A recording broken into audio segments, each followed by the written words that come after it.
Всех приветствую, дорогие друзья, на канале PakeMaker. С вами, как всегда, я, Михаил. Начинаем следующую новую неделю под такими играми, как Euro Truck Simulator 2 и American Truck Simulator. В декабре мы запустили рождественское мероприятие для Euro Truck Simulator 2 и American Truck Simulator. В итоге это стало одним из наших крупнейших и наиболее успешных мероприятий World of Trucks, в ходе которого дальнобойщики выполнили более 2 600 000 поставок. Недавно мы поговорили с некоторыми разработчиками ответственного за создание мероприятия, чтобы предложить вам еще один блок под капотом. Поскольку в этом проекте участвовали десятки человек, мы не смогли взять интервью у всех, поэтому выбрали несколько из них из разных отделов, чтобы дать вам представление об их работе над волшебным рождественским мероприятием. Давайте посмотрим, как мы организовали это захватывающее мероприятие. Это был крупнейшее мероприятие World of Trucks, которое мы когда-либо проводили, несравнимо ни с чем ранее. Мы хотели чего-то более увлекательного и визуально стимулирующего, чем предыдущее рождественское мероприятие. Но, конечно, результат оказался немного масштабнее того, что мы изначально обсуждали, говорит Гэвин, наш гейм-дизайнер. Обсуждение рождественского мероприятия впервые состоялось в ноябре 2020 года. То есть более чем за год до его выпуска. Первоначальные идеи, которые у нас были для этого проекта, заключались в создании зимнего волшебного склада, впечатляющего внешнюю с достаточно привлекательной обстановкой, чтобы вы захотели возвращаться в него на время мероприятия с 3 выходами порталами, предлагающими разные маршруты для доставки к складу. Делиться с нами Гэвин. Такое масштабное мероприятие потребовало от всех участников, чтобы успеть вовремя, чтобы мы могли представить нашему сообществу в идеальном виде. В нем участвовало много людей. В канале мероприятий на нашей внутренней коммуникационной платформе участвовали 60 человек. В целом мероприятие затронуло множество дисциплин: игровые процессы, дизайн событий, производство, дизайн карт, дизайн активов и исследования, транспортные средства, техническое искусство, программирование, аудиодизайн, 2D-графический дизайн, обеспечение качества маркетинга. Невероятные усилия всех команд сделали это мероприятие возможным, рассказывает Гэвин.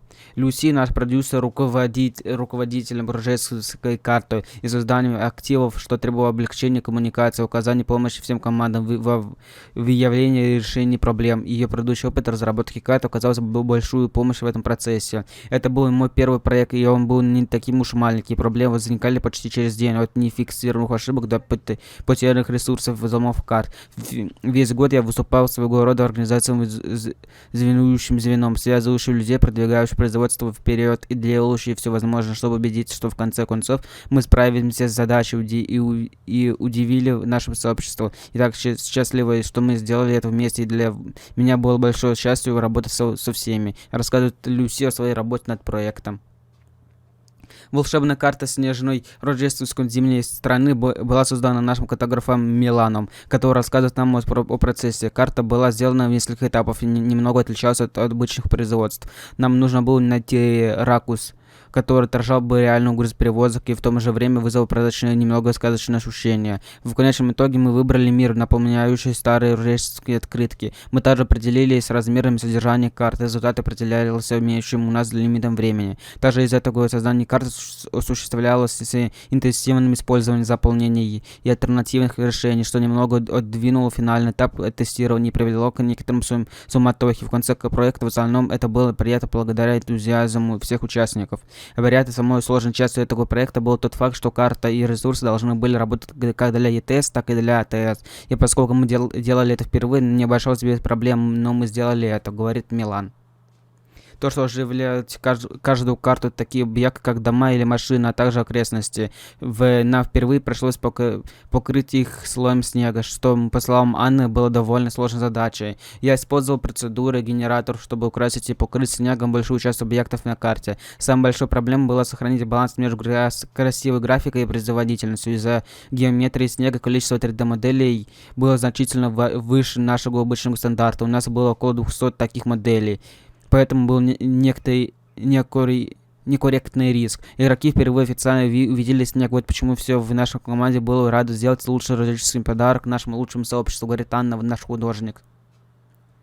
Первая часть работы над активом была выполнена нашей исследовательской группой, которая собрала справочный материал в качестве руководства и вдохновения для создания наших активов. Это мероприятие было особенно для АТС и ЕТС-2. Во многих отношениях было важно собрать все возможные ссылки и вдохновения, которые помогли бы процессу создания рождественской карты. Частью этой работы был также оформление рождественских складов, включая их бренды. Мы позаботились о том, чтобы они были теплыми и гостеприимными и соответствовали духу мероприятия. Это была самая веселая часть для нас, говорит Мэри, наш исследователь. Мы не только разрабатывали новую карту, но и выполняли специальные работы по покраске прицепов и грузовиков для этого мероприятия, что оказалось сложнее, чем можно было подумать. Томаш, наш графический дизайн, ответственный за покраску, рассказал нам подробно об этом.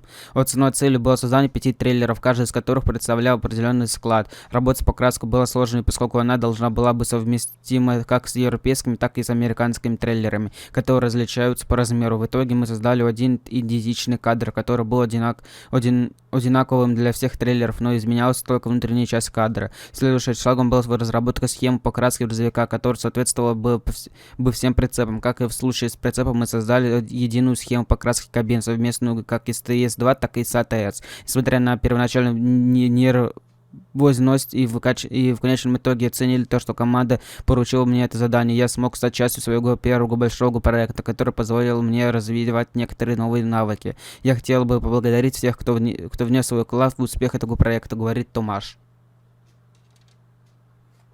У отдела ресурса персонажа было много работы, им пришлось разработать совершенно новые персонажи для карты, создать для них новые анимации. Самый запоминающийся это было конбеженцы над замерзшим прудом. Для мероприятия мы создали обширный список новых персонажей и их анимаций. В зимней одежде достаточным количеством вариантов. 16 женщин и 8 мужчин с 10 версиями каждого персонажа. Помимо человеческих персонажей, для этого мероприятия были создана группа северных оленей и анимация кривой шипино шатунного механизма паровоза. Еще одним из заданий, в котором мы участвовали, была модификация, создание новых источников выброса частиц, таких как снег, летающий от колес грузовика и прицепы, различные виды дым из труб и локомотива, говорит Раду, руководитель отдела по работе с персонажами. Еще одной задачей, которую пришлось решить в команде, было дизайн и внедрение портальной технологии. В ранней стадии проекта мы решили, что для каждого создания задания на рождественском мероприятии должна быть приличный выбор порталов, доступных поблизости. Мы также не хотели размещать порталы в сервисах или в гаражах, но они не казались бы достаточно волшебными. В конце концов, мы решили использовать парковки за пределами городов, говорит Сипак, наш программист. Это была сложная задача, поскольку парковочные зоны не были спроектированы так, чтобы поддерживать появление транспортных средств после телепортации игроков туда. Мы разработали набор алгоритмов, которые автоматически определяют, какие парковочные места подходят для порталов, находя безопасные места, где телепортируются автомобили игрока, и решают, каким порталом пользоваться, чтобы они были не слишком далеко и не слишком близко к месту назначения, а также на правильной стороне шоссе. Нам также пришлось рассказать серверам порталов, чтобы они могли генерировать задания на событиях и обновить пользовательский интерфейс. Игроки во многих местах, чтобы конкретно поддерживали задания, где игроки, а не GPS, выбирали путь, делиться с нами Сипак. Чтобы добавить как можно больше реализм, нам также нужно было скорректировать физику движения грузовика по снегу и льду, о чем нам рассказывает наш программист Макс. Создание поддержки для моделирования физики снега, заснеженных дорог и льда было действительно увлекательным занятием, поскольку в предыдущих обновлениях мы внедрили электронный протокол стабилизации с более точным моделированием и улучшением физических поведений. Мы могли бы использовать его еще больше остальными более просто вопросами, точнее настройки АВС, АСР и режимом переключения автоматической коробки передач в соответствии с новыми условиями эксплуатации материалами. Теперь у нас есть еще один источник удовольствия от грузоперевозок, особенно если отключить всех этих помощников, сказал нам Макс. И мы не можем забыть о таких прекрасных аксессуарах для салона, которые вы получили в случае успешного завершения мероприятия. Этим милым украшением на рождественскую тематику были созданы нашим графическим дизайнером Вольфокой. В этом году, благодаря совершенно новой карте для рождественских мероприятий, подход к заданию аксессуаров немного отличался от предыдущих лет. В прошлом общая тема мероприятия была более проблематичной. В этом году было необходимо связать внутренние убранства с отдельными складами и которые собирались игроки, сохранять при этом связь с рождественскими и тематикой мероприятий. Самой большой проблемой при создании рождественских игрушек было изготовить их в короткие сроки, чтобы они выглядели презентабельно и излучали дух Рождества, что, я думаю, было успешным и привело к созданию красивой коллекции, сочетающей классические рождественские цвета. Как-нибудь знают, где можно купить свитер, точно такое, как и я сшила. Я бы с удовольствием наделил их на следующее Рождество, говорит Вольфак о своей работе над проектом. Конечно же, прежде чем мы выпускаем какой-либо новый контент, мы должны тщательно протестировать его, чтобы убедиться, что наш Best of Covers сможет насладиться им без каких-либо проблем, и это мероприятие ничем не отличалось. Тестирование рождественского мероприятия было увлекательным и сложным занятием. В отдельном контроле качества мы понимали, что это крупное мероприятие требует предельной осторожности, поскольку она была рождественским подарком для нашего сообщества, и был бы взволнован тем, что в игре наконец-то появился снег, и хотел увидеть реакцию игроков, когда они это увидят. Более очень интересный настрой поведения грузовика и на снегу. Наши программисты проделали отличную работу по обеспечению достаточной симуляции на влияние на удовольствие от управления грузовиком. Катание зигзагами по замерзшему озеру оставляет нам многие приятных воспоминания, особенно когда рядом с вами внезапно появляется летающее дерево, или вы попадаете под приезжую часть в бесконечную пропасть, говорит Петр, наш старший тестировщик.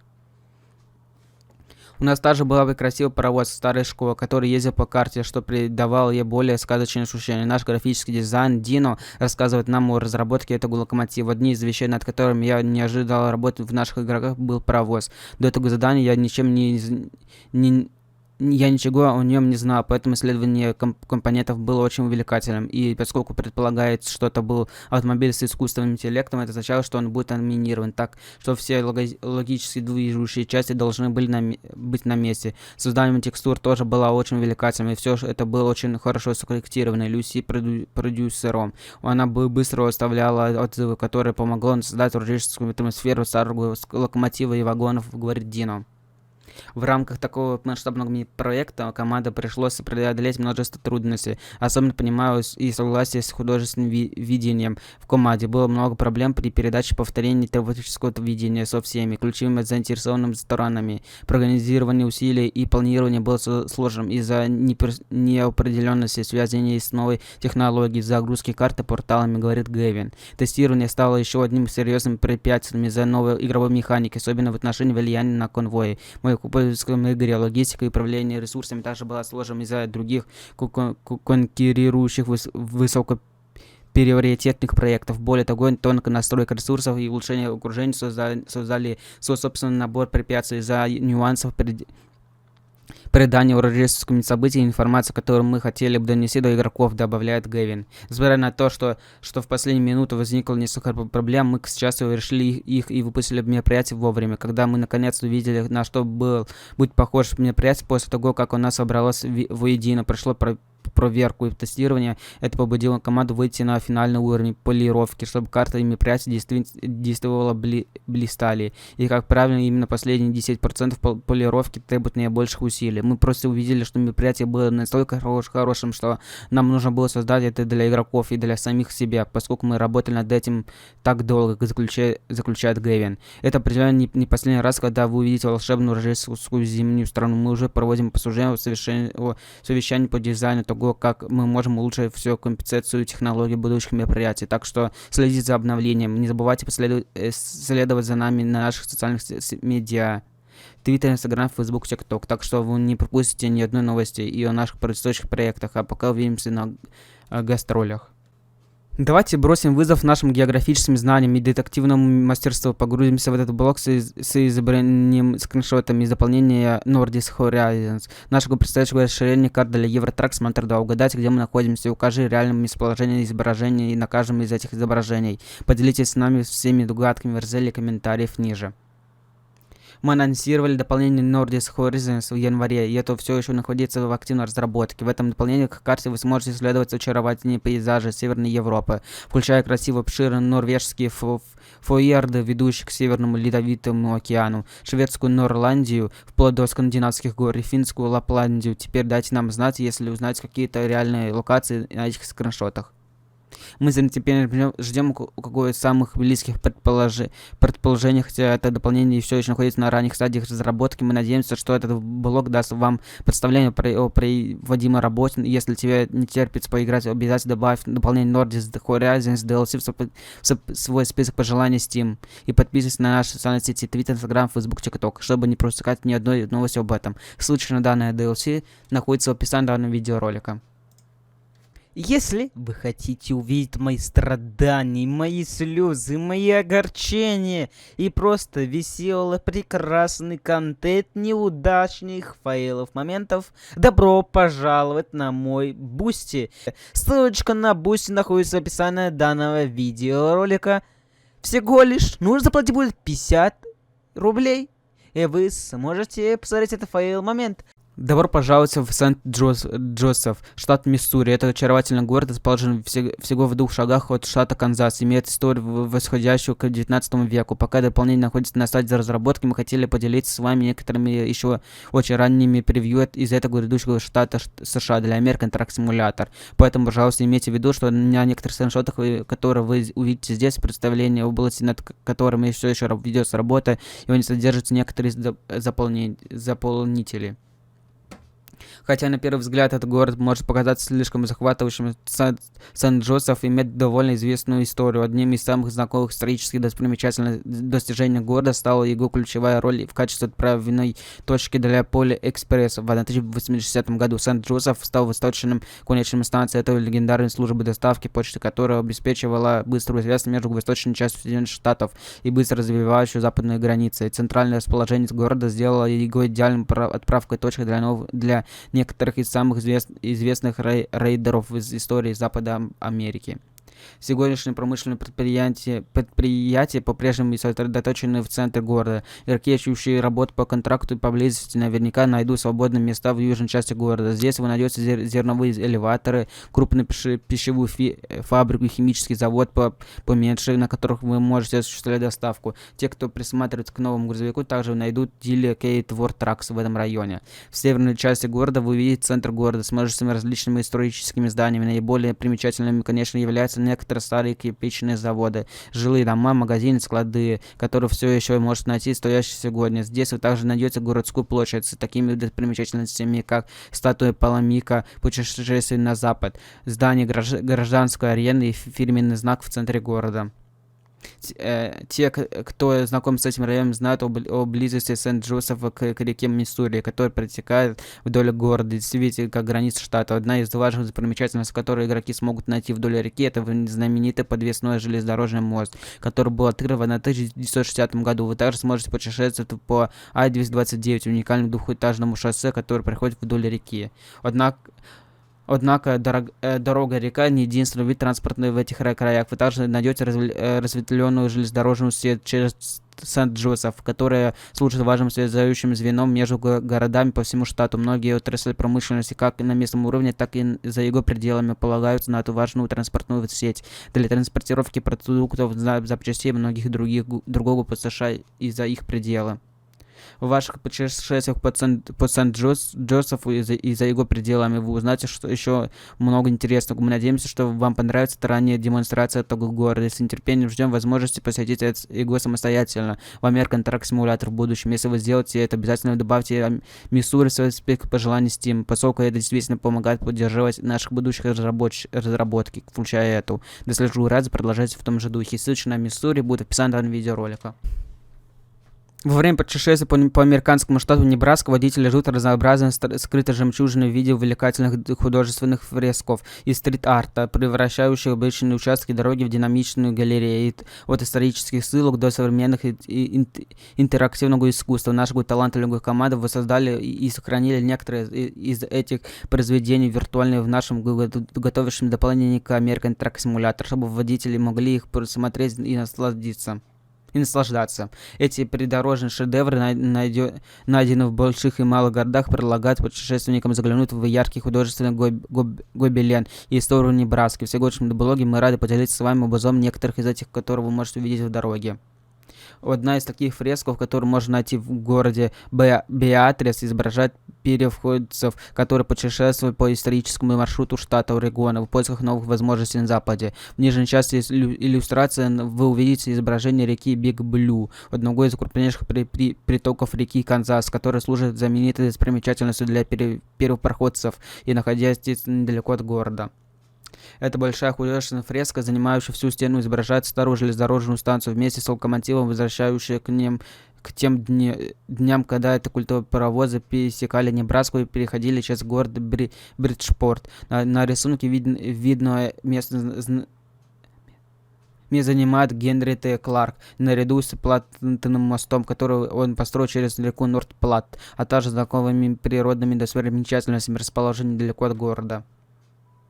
Некоторые из других художественных фрисков, найденные по всей Небраске, варьируются от законных работ местных органов власти, изображающие ближайшие достопримечательности известных личностей и старые предприятия, которые использовали искусство как способ привлечения клиентов задолго до появления телевидения и цифровой рекламы. Сегодня искусство проявляется во множестве различных форм, и одним из таких произведений современного искусства, которое вы найдете в этом дополнении, является проект. Эта интерактивная выставка произведений искусства состоит из рельефов, нарисованных на зданиях в Гранд-Айленде, Небраске, а вскоре и во всех населенных пунктах, расположенных по ту сторону северо-восточного шоссе 2. Вы можете видеть некоторые из этих своих путешествий и даже некоторых местных жителей, позирующих с этими крыльями. Искусство в общественных местах продолжает играть важную роль в сохранении культуры, передаче истории местных сообществ и благоустройстве придомовых территорий. Один круг в Небраске поставлен перед собой целью поддержать создание фресков по всей территории, чтобы способствовать творческому самовыражению художника и представить жителям и гостям города обогащающий визуальный опыт. Благодаря этому проекту множество разных художников смогли выставить свои работы на всеобщее обозрение. Мы надеемся, что вы обратите внимание на некоторые из этих уникальных произведений искусства и фресков во время ваших будущих путешествий по Небраске в American Truck Simulator. У каждого из них своя история, и мы надеемся, что вы найдете время по-настоящему ценить работу и время, вложенное в каждую из них, как в виртуальной, так и в реальной жизни. Мы с нетерпением ждем возможности поделиться анонсами для этого дополнения к карте в ближайшем будущем. Пока продолжайте работать. Ссылочка на Небраску находится в описании данного видеоролика. А если вы хотите узнать о разных раздачах на разных площадках, или вот на приложении iOS и других разные промокоды, разные игры, разные площадки, разные халява, то присоединяйтесь к моей группе «Ну просто халявы». Ссылочка находится в описании данного видеоролика. Тут каждый день модерация данной группы, в том числе я лично, вас радует разными халявами. Ну что, дорогие друзья, вот такая у нас на неделе получилась. И да, самая важная новость. На этой неделе у меня вышел сериал по Euro Truck Simulator 2 под названием «Перевозчик». Если вы не успели посмотреть, на экране вы видите логотип данного сериала. В описании будет ссылочка на данный сериал. В правом верхнем углу экрана будет тоже ссылочка на данный сериал. Пожалуйста, посмотрите данный сериал. Я над ним очень сильно старался. И если вы очень сильно поддержите, хотя сейчас и там такая бешеная активность, я даже не ожидал, то скоро, как скоро, к лету, возможно, сниму второй сезон до этого сериала. Но смотря от активности первого. Так что, если не смотрели, пожалуйста, посмотрите. А если посмотрели, забыли поставить лайк, пожалуйста, поставьте лайк. Это мне очень сильно поможет. А с вами был, как всегда, я, Михаил с канала Пайкмейкер. Надеюсь, вы часто видите меня на экране. Лайк, колокольчики и подписка на канал. Всем пока.